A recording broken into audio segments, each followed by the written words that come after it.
ইজতেমার দ্বিতীয় দিনে মুসল্লিদের সংখ্যা আরও বেড়েছে। টঙ্গীর ময়দানে বিদেশি অতিথিদের সংখ্যা ছাড়িয়েছে 1800। কাল আনুমানিক সকাল 9টায় হবে প্রথম পর্বের আখেরি মোনাজাত। পরিচালনা করবেন মাওলানা মোহাম্মদ জুবায়ের। আখেরি মোনাজাত সুশৃঙ্খল করতে শনিবার রাত 12টা থেকে কয়েকটি সড়কে যানবাহন চলাচল বন্ধ থাকবে। আরও জানাচ্ছেন মোবাশ্বের আহমেদ।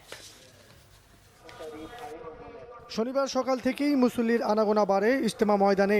প্রথম ধাপের দ্বিতীয় দিনে দেশ বিদেশের মাওলানাদের বয়ান শুনতে ও আখেরি মোনাজাতকে কেন্দ্র করে লাখো মুসল্লির উপস্থিতি বেড়েই চলেছে তুরাগ তীরে। ফজরের নামাজের পর শুরু হয় বয়ান। দুনিয়ার মায়ায় আবদ্ধ না হয়ে আখিরাতমুখী চিন্তা ভাবনার ওপর আমল করার গুরুত্ব আরোপ করা হয়। আল্লাহর দিন সম্পর্কে আলোচনা হয়েছে, ইসলামকে কিভাবে আরও অর্থবহ করা যায়, আবার দাওয়াতি কাজকে কিভাবে এগিয়ে নেওয়া যায়। সবাই একটা উদ্দেশ্যে কিভাবে আল্লাহ রসুল যেভাবে দিন আনছে এই দিনটা জানি তামাম পৃথিবীতে ছড়ায় যায়। কালেমার যে দাওয়াত, এই দাওয়াতকে প্রত্যন্ত অঞ্চলে এবং দিনগুলো মানুষকে কিভাবে দিনের পথে নিয়ে আসবে এই বিষয় নিয়ে কথা বলা হয়েছে।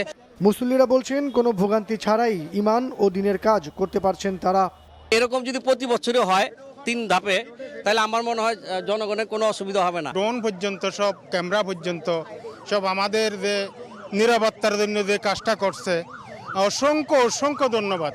রবিবার আখেরি মোনাজাতের জন্য আব্দুল্লাহপুর থেকে ভোগড়া বাইপাস পর্যন্ত যান চলাচল বন্ধ থাকবে।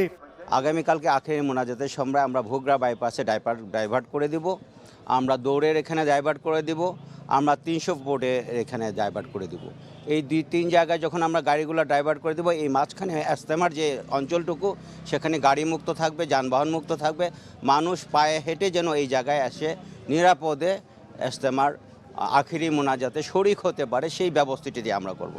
আখেরি মোনাজাত হবে আনুমানিক সকাল 9টায়। মোনাজাতে প্রায় 50 লাখ মুসল্লি অংশ নেবে বলে ধারণা করা হচ্ছে। বিশ্ব ইজতেমার আখেরি মোনাজাতে আপনারা আগামীকাল সকাল 9টায় শরিক হবেন এবং প্রথম পর্বে বিশ্ব ইজতেমা শুরাই নিজামের তত্ত্বাবধানে পরিচালিত বিশ্ব ইজতেমার আগামীকালকে সকাল 9টার আখেরি মোনাজাতে আপনারা সবাই শরিক হওয়ার জন্য দেশবাসী সবাইকে দাওয়াত দিচ্ছি।